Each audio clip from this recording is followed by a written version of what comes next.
ABC-യുടെ പ്രേക്ഷകരോട് സ്ഫോടനാത്മകമായ ഒരു വിവരം ഞങ്ങൾ പങ്കുവയ്ക്കുകയാണ്.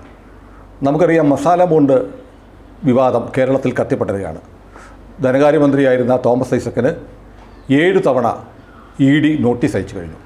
2150 കോടി രൂപയാണ് ലണ്ടൻ സ്റ്റോക്ക് എക്സ്ചേഞ്ചിൽ ധനകാര്യമന്ത്രിയായിരുന്ന തോമസ് ഐസക്കിനെയും സാക്ഷി നിർത്തി മുഖ്യമന്ത്രി പിണറായി വിജയൻ മണിയടിച്ച് കേരളത്തിലേക്ക് കിഫ്ബി വഴി കൊണ്ടുവന്നത്. അതിൻ്റെ തുക മുഴുവൻ അടച്ചു തീർത്തുവെന്ന് കേരള സർക്കാരും തോമസ് ഐസക്കും കഴിഞ്ഞ ദിവസം പറയുകയുണ്ടായി. അതായത് അതിൻ്റെ പലിശ എന്ന് പറയുന്നത് 9.25% പലിശയ്ക്കാണ് ഈ 2150 കോടി രൂപ ലണ്ടൻ സ്റ്റോക്ക് എക്സ്ചേഞ്ച് വഴി നമ്മൾ കിഫ്ബി വഴി സമാഹരിച്ചത്. അത് തിരിച്ചടച്ചു എന്ന് പറയുമ്പോൾ അതിൻ്റെ പലിശ എത്രയാണെന്ന് സർക്കാർ പറഞ്ഞിട്ടില്ല. അതിൻ്റെ പലിശ 1045 കോടി രൂപയായിരുന്നു. അങ്ങനെ ലണ്ടൻ സ്റ്റോക്ക് എക്സ്ചേഞ്ച് വഴി 2150 കോടി രൂപ വായ്പ എടുത്തതിന് നമ്മൾ തിരിച്ചടച്ചത് 3195 കോടി രൂപയാണ്. അതിഭീമമായ തുകയാണ് പലിശയായി 1045 കോടി നമ്മൾ തിരിച്ചടച്ചത്. ഇതിൽ ഏറ്റവും കൗതുകരമായ, ഏറ്റവും സ്ഫോടനാത്മകമായ വിവരമാണ് ഞങ്ങൾ പ്രേക്ഷകരോട് പങ്കുവയ്ക്കുന്നത്. കാരണം ലണ്ടൻ സ്റ്റോക്ക് എക്സ്ചേഞ്ച് എന്ന് പറയുന്നത് നമ്മുടെ ബോംബെ സ്റ്റോക്ക് എക്സ്ചേഞ്ച് പോലെ ഒരു ഓഹരി കച്ചവടം നടക്കുന്ന ഒരു സ്ഥാപനമാണ്. അതൊരു വായ്പ കൊടുക്കുന്ന സ്ഥാപനമല്ല.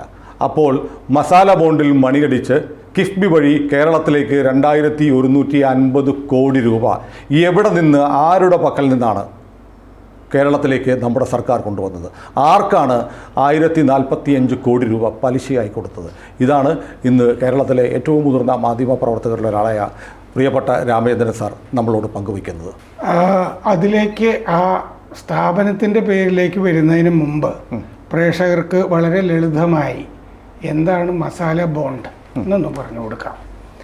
അതായത് കടപ്പത്രം സാധാരണ എല്ലാവരും ഇറക്കാറുണ്ട്, സർക്കാരുകളൊക്കെ ആഗോളമായി തന്നെ ഇറക്കും.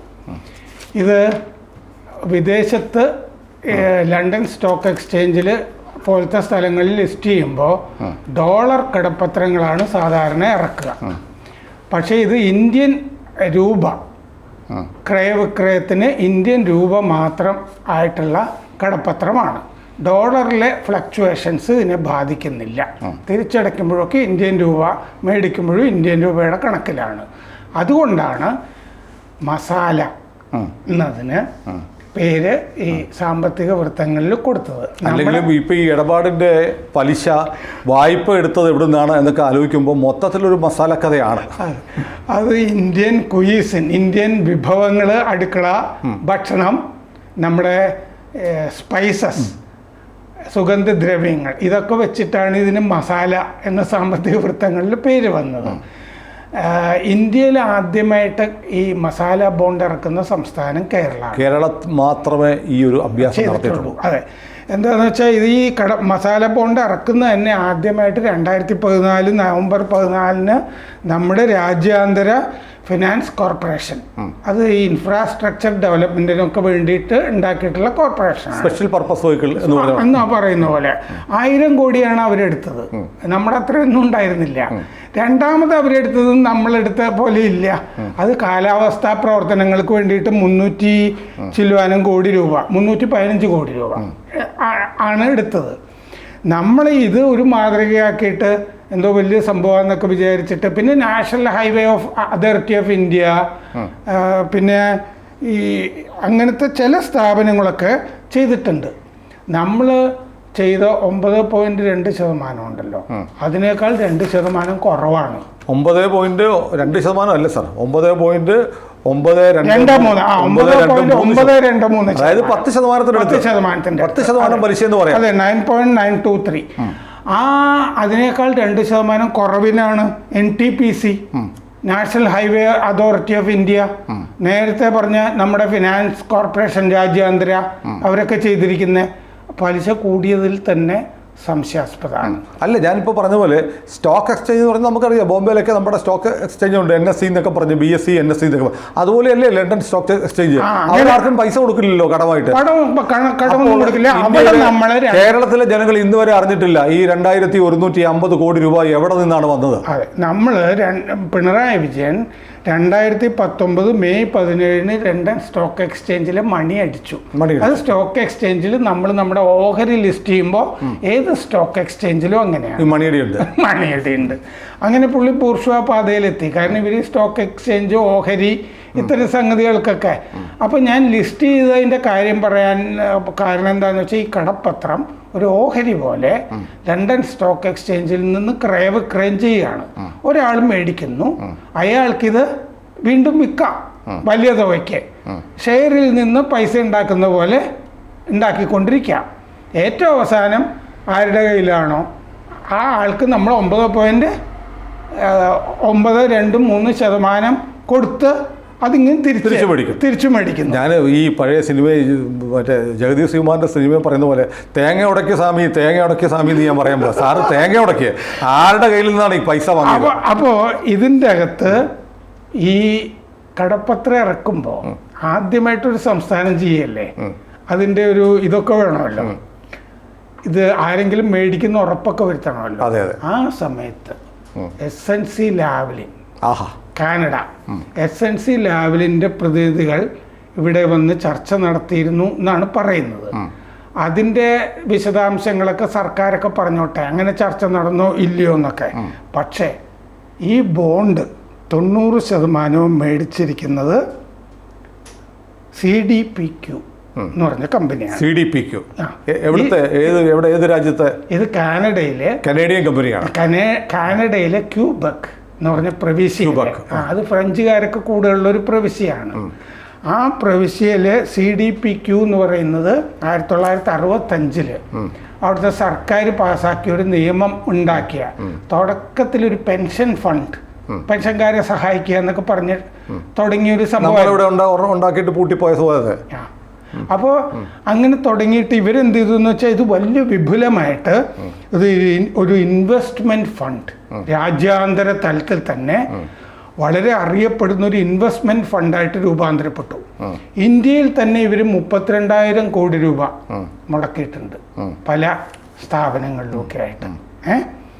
അപ്പോൾ ഇവരാണ് 90% ഓഹരിയും വാങ്ങിച്ചിട്ടുള്ളത് എന്നാണ് അറിയുന്നത്. ഇനി മറ്റ് കമ്പനികൾ ഏതൊക്കെയാണെന്നുള്ളത് പറയട്ടെ സർക്കാർ. ഇനി ഈ കമ്പനി, അതാണ് അടുത്ത ബുദ്ധിമുട്ട് പിടിച്ച കാര്യം. ഇവർക്ക് 19.9% SNC ലാവ്ലിനിൽ ഓഹരിയുണ്ട്. ഈ CDPQന് 19% ചെറിയ ഓഹരി അല്ലല്ലോ. അതെ. അപ്പോൾ നേരത്തെ ചർച്ച നടത്താൻ ഇവർ ഇന്ന ആളുകൾ വന്നിരുന്നു എന്ന് പറയുന്നതുമായിട്ട് ഇത് കൂട്ടി വായിക്കാവുന്നതാണല്ലോ. ഒരു പരിചയമുള്ള കമ്പനിയാണ് കണ്ടുപിടിക്കുന്നതെന്ന് അർത്ഥം. നമ്മൾ മസാല ബോണ്ട് ഇറക്കുമ്പോൾ അത് മേടിക്കാനായിട്ടേ നമ്മളിങ്ങനൊരു ഒന്നാമതൊരു ചെറിയ സംസ്ഥാനം, രാജ്യാന്തര തലത്തിലൊക്കെ വെറുതെ അറിയപ്പെടുന്നു എന്നൊക്കെ ചുമ്മാ പറയുന്നതാണ്. ചൈനയിൽ പോയപ്പോൾ ഞാനും വിചാരിച്ചു ഇതൊരു കമ്മ്യൂണിസ്റ്റ് സംസ്ഥാനമാണല്ലോ, അവർക്കറിയാമായിരിക്കും എന്നൊക്കെ. അവിടെ ആളുകളോട് ചോദിക്കുമ്പോൾ അവരൊന്നും കേട്ടിട്ടില്ല കേരളം എന്നൊക്കെ വെറുതെ പറയുന്നു. ഇവിടെ നക്സലാക്രമണം നടന്നപ്പോൾ വസന്തത്തിന്റെ ഇഴുമുടക്കം ബെയ്ജിംഗ് റേഡിയോ പറഞ്ഞു എന്നൊക്കെ ഇവിടെ സിവിക് ചന്ദ്രനൊക്കെ പറഞ്ഞു നടക്കുന്ന ചുമ്മാ പറയുന്ന എന്ത് എവിടെ ഏതെന്നൊക്കെ ചോദിച്ചവര്. പിന്നെ ഞാൻ അതിൽ ഇടപെടാനേ പോയില്ല, ഒന്ന് നോക്കിയതാണ് എന്ന് പറഞ്ഞ പോലെയാണ് ഈ. അപ്പൊ കേരളം ഒരു ബോണ്ട് ഇറക്കുമ്പോൾ ആരെങ്കിലും മേടിക്കുമോ എന്നുള്ള ആശങ്കാസ്ഥാനത്തല്ല സംസ്ഥാനത്തിന്. അപ്പൊ ഇവര് മേടിക്കാനായിട്ട് കുറച്ച് ആളുകളെ കണ്ടുപിടിച്ച് ആദ്യമേ നിരത്തുകയാണ്. പിന്നെ അവരാർക്ക് വേണമെങ്കിലും വിറ്റോട്ടെ, ഷെയർ വിൽക്കുന്ന പോലെ. പക്ഷെ ഇതൊരു വസ്തുതയാണ്. അല്ല സാർ, ഇത് ഞാനിപ്പോൾ നോക്കുകയായിരുന്നു, 2019 മെയ് 17 നമ്മൾ മസാല ബോണ്ട് കരാറിലേർപ്പെട്ടത്.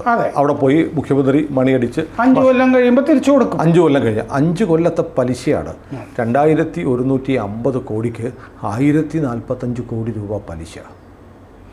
നമുക്ക് സത്യം കാശല്ലേ പോയത്. ഒരുപാട് കാര്യങ്ങൾ ഊഹിക്കുന്നത് എന്നെ പോലൊരാൾക്ക് ശരിയാണെന്ന് തോന്നുന്നില്ല.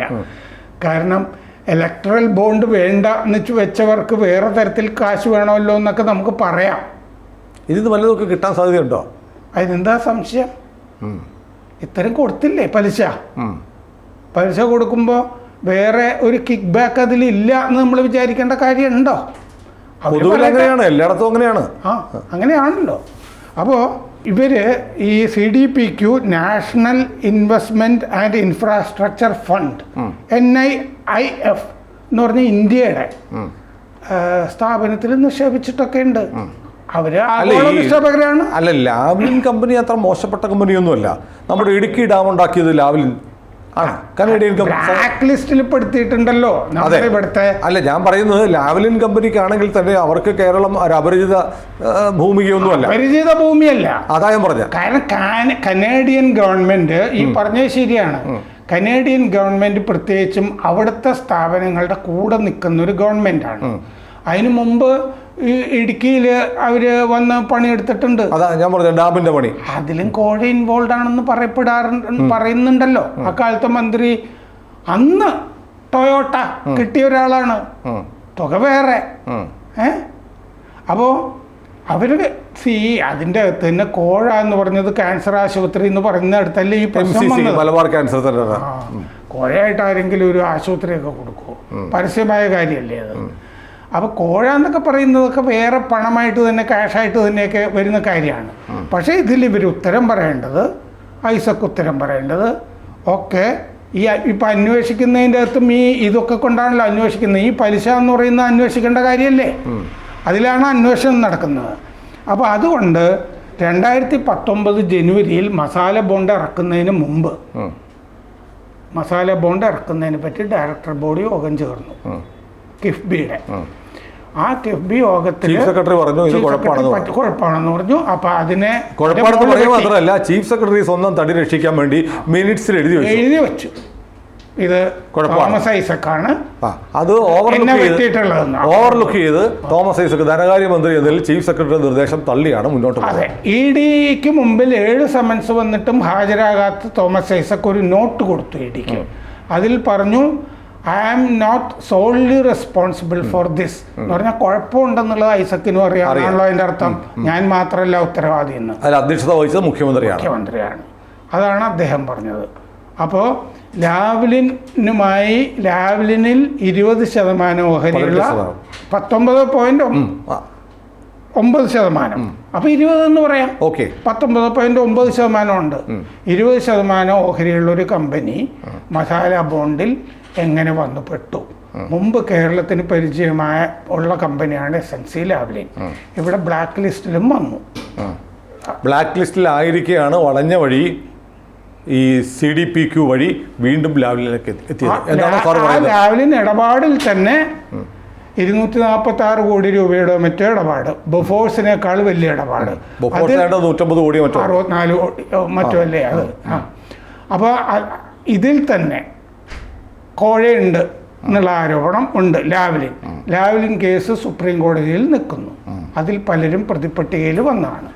ആ സാഹചര്യത്തിലാണ് വീണ്ടും ലാവ്ലിൻ്റെ പേര് മസാല ബോണ്ടുമായി ബന്ധപ്പെട്ട് വരുന്നത്. അപ്പോൾ ഈ മസാല ബോണ്ടിനെ പറ്റിയിട്ടുള്ള ED അന്വേഷണം വെറുതെ അല്ല. ഏതായാലും കേരള രാഷ്ട്രീയം കുറേ കാലമായി SNC ലാവ്ലിൻ എന്ന കനേഡിയൻ കമ്പനിക്ക് ചുറ്റും കറങ്ങിക്കൊണ്ടിരിക്കുകയാണ്. അത് വീണ്ടും രാമേന്ദ്രൻ സാർ എന്ന മുതിർന്ന മാധ്യമപ്രവർത്തകൻ ഇപ്പോൾ നമ്മുടെ മുൻപിൽ പറഞ്ഞു വെക്കുന്നത് മസാല ബോണ്ട് വഴിയും ഒരു വളഞ്ഞ വഴിയിൽ ഒരു ലാവ്ലിൻ ബന്ധമുണ്ട് എന്നാണ്. പ്രിയപ്പെട്ട പ്രേക്ഷകരെ, ABC മലയാളം നിങ്ങൾ സ്ഥിരമായി കാണുന്നു എന്ന് കരുതുന്നു. നിങ്ങളുടെ പിന്തുണ കൊണ്ടാണ് ഈ ചാനൽ നിലനിൽക്കുന്നത്. നിങ്ങൾ ഓരോരുത്തരും ഞങ്ങളുടെ ചാനൽ സബ്സ്ക്രൈബ് ചെയ്യാൻ മറക്കാതിരിക്കുക. അതുമാത്രമാണ് ABC മലയാളം എന്ന ഈ ചാനലിനെ മുന്നോട്ട് കൊണ്ടുപോകുന്നത്. നിങ്ങളുടെ സഹകരണം തുടർന്നും പ്രതീക്ഷിക്കുന്നു. കൂടുതൽ വാർത്തകളും വിശേഷങ്ങളും നിങ്ങളിലേക്ക് എത്താൻ ABC മലയാളം സബ്സ്ക്രൈബ് ചെയ്യുക, ബെൽ ബട്ടണും അമർത്തുക.